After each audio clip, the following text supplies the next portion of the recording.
everyone and welcome back to my channel. I'm so excited to finally film this video because it means that I'm going on holiday in less than a month now. This is the holiday that so far in my life I've always dreamt of. It's a holiday that I know for some people might not seem like much because it's still within Europe, but for me it is the holiday of a lifetime. We are going to Croatia for 8 days. I am a planner. I always plan our holidays, our trips, our food, our organization in life in generally, and as much as I would love to be spontaneous, I just can't do it. So I wanted to show you how I plan these type of holidays in advance and how you can do it as well.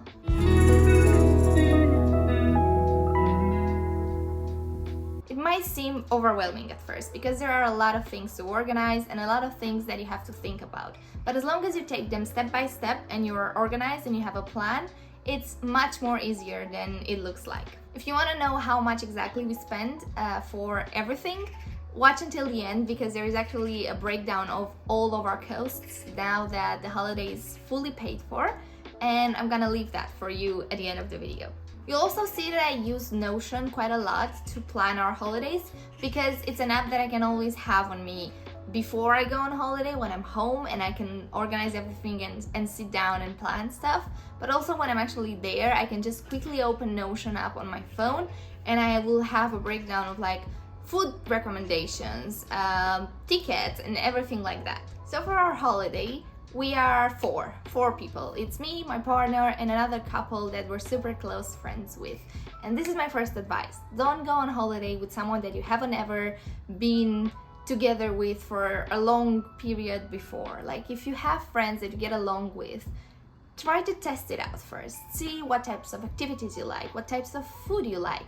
Because if one couple, for example, is super adventurous and want to go snorkeling and adventure and hiking and stuff like that, while the other couple wants to go shopping and sit by the beach all day and read, which is nothing wrong with, by the way, with both of these, but they're just not compatible. So make sure that whoever you're going on holiday with, you know that you're gonna have similar expectations of what you want to get out of this holiday. In our case, we've done most of our trips abroad together by now, so I know exactly what they want and they know exactly what we want, so it's very easy to plan ahead.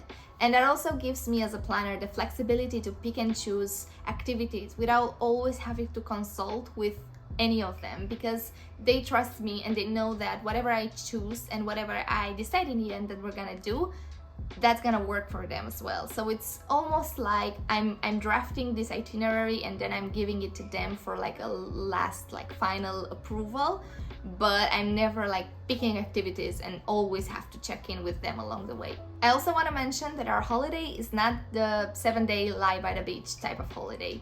We're doing a lot and we're seeing a lot and we're trying to see a lot of the coastline as much as possible really. And I know that's not for everyone, but for us it just works.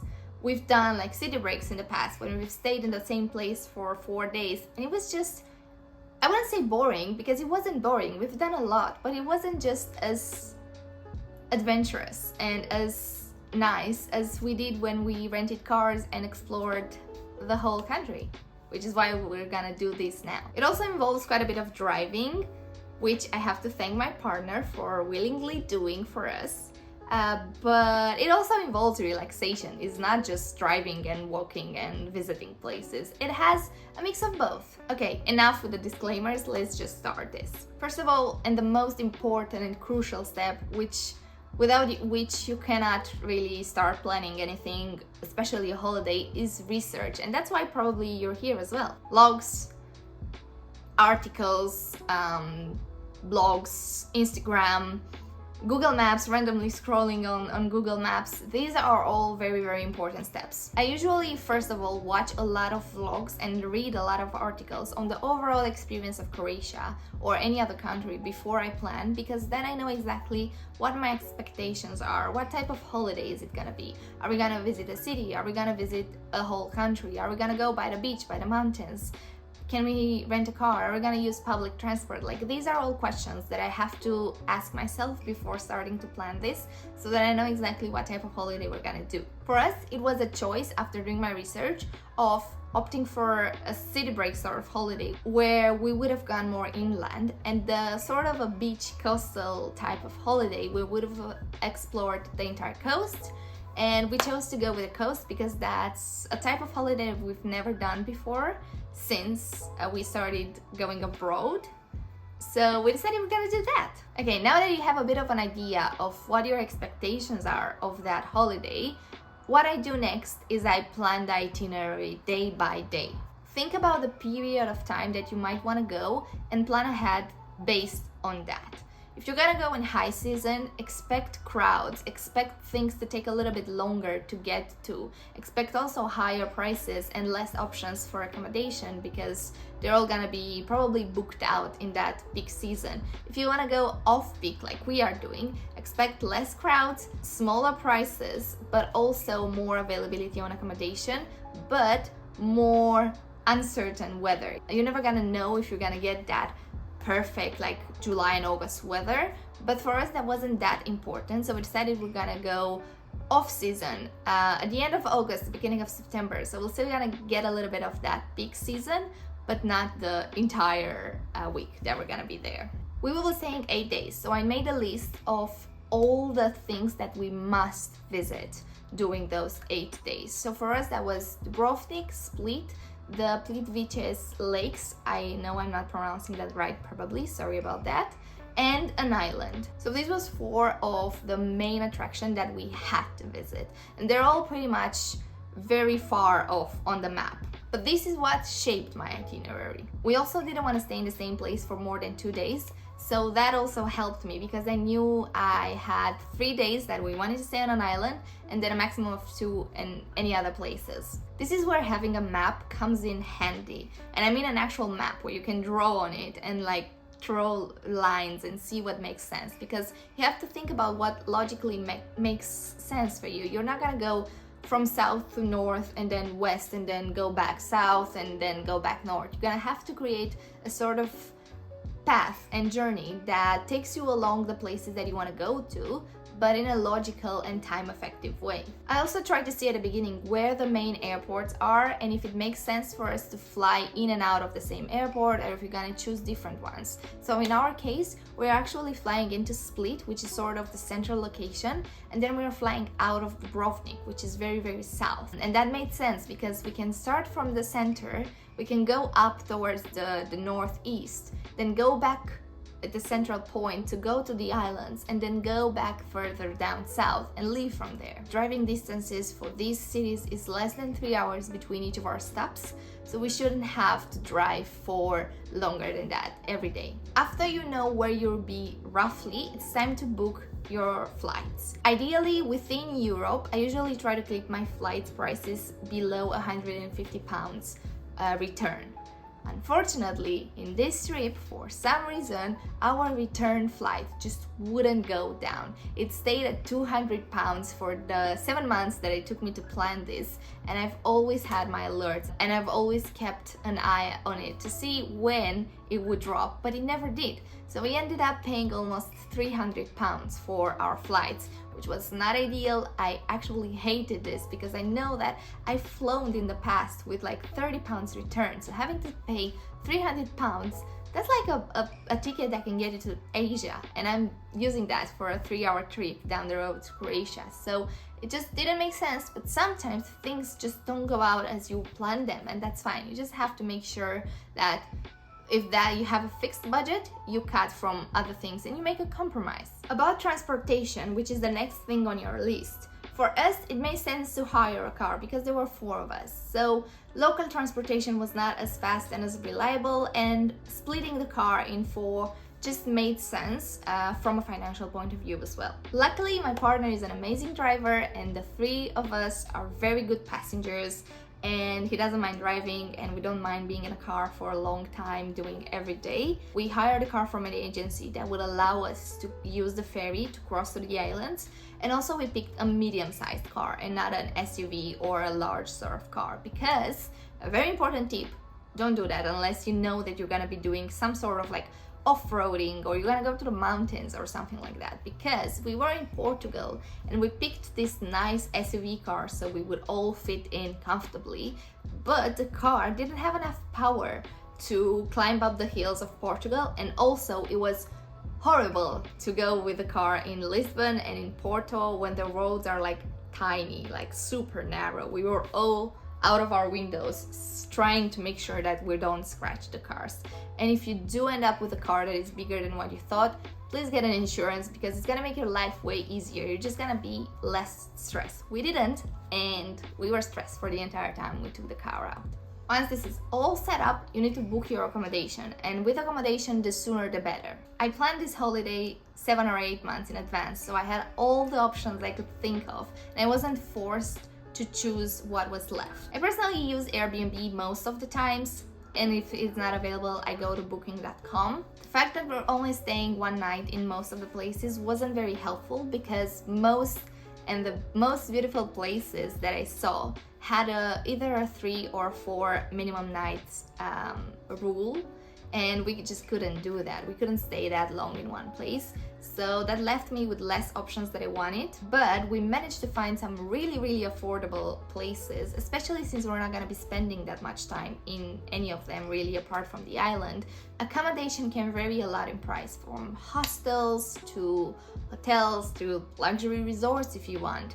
For us, we paid an average of between, let's say, 60 and 120 pounds per accommodation, so per night. But that's divided by 4 people, so it's actually quite affordable. I have to say though, the accommodation that we found and what I've seen overall during my research is that places in Croatia, apart from like luxury resorts and stuff like that, they're not actually that like up to date. They're quite old and timed and aged. So think about that if you really care about that sort of stuff. Croatia isn't like the most luxurious place to go in terms of accommodations, budget-friendly accommodations. After you have your accommodation, you have a flight, you have your rental booked, you need to plan what you're actually going to do during your days. Because sure, you can just turn up there and see what's around and try to do things in the moment, or you can plan things in advance and do stuff at normal prices and make sure that you're eating in the best places that locals eat at and not tourists, and not pay 30 euros for an overpriced bowl of pasta.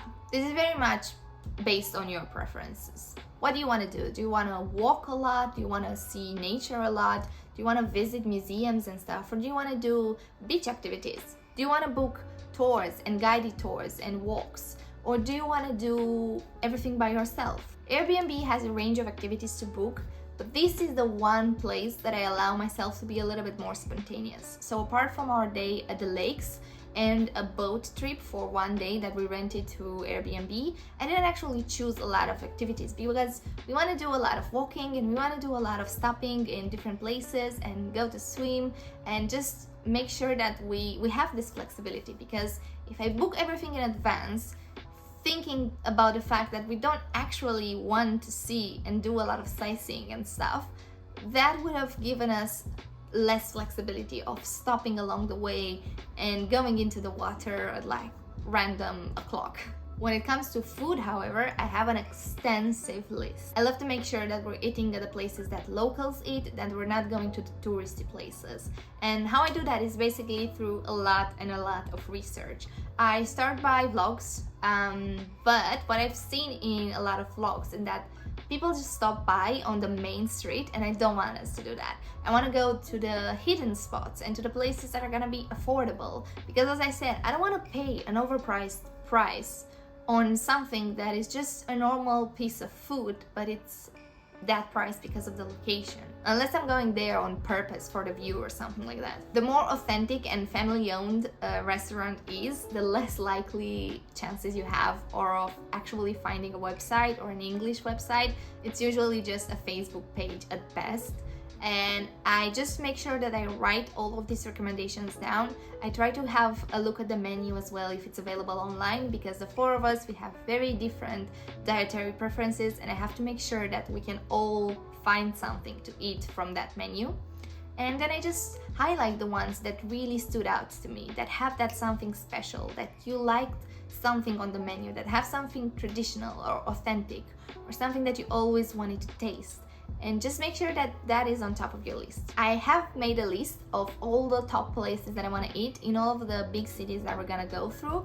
And if you want to know where these are, I'll leave a list on the screen for a few seconds, so take a screenshot and you're welcome, because this took me a few hours to put together. After everything's done and planned, I just make sure that I do the last bits of preparation. So I buy all the tickets, even if it is in advance, all the entry tickets, entry fees and stuff like that. I bought our ferry tickets so that we know we're gonna make it to the island. I booked the travel insurance for us, booked our seats on the flight, and when the time comes, I'll also do the check-in for everyone. Afterwards, the only thing left to do will be buying the remaining stuff for your trip, such as water shoes, nice summery dresses for the afternoons and evenings, lotions and stuff like that, and packing. I will do a separate video on packing, what I'm taking with me, but that will be a little bit down the road because I still have about 3 weeks left. So, how much money did we spend in total? Well, I'm actually quite proud of how much money we ended up spending on this trip. Although, I would have been even more proud if I would have managed to keep my airplane costs down to what I thought they would gonna be, because that was the only thing that kind of messed up my calculations. But everything, accommodations, flights, travel insurance, rental car, entry tickets, ferry fee, lakes entry tickets, everything was £740. And if you want a breakdown of everything, pause the video for a few seconds and have a look at this list. Considering that almost £300 were just the flights, I basically planned an 8-day holiday in Croatia doing fun things and staying in nice places for £450. The only thing left, obviously, is all the money that we're gonna have on us, like cash and card, that we're gonna spend on food, on any extra activities that will come along the way, but that I assume is gonna be anywhere between £200 and £300. I would do an average on 250, and that makes this trip 8 days with everything included, and eating and staying in nice places and eating a lot and doing activities and seeing stuff, about £1,000, which I don't think it's bad considering we're gonna stay 8 days. It's still within Europe, so don't expect like super cheap prices. I still think this is a very good deal. Do you think that's a lot, or do you think it's cheap considering the amount of things that we're gonna be doing along the way? I would love to hear your opinions in the comments. If you've been to Croatia or you're thinking about going and this video has helped you in any way, I would really appreciate it if you could like it and subscribe, because there is a very imminent travel vlog from Croatia coming up in the next month or so. Thank you so much for watching this video and for being here with me, and I'll see you next time. Bye!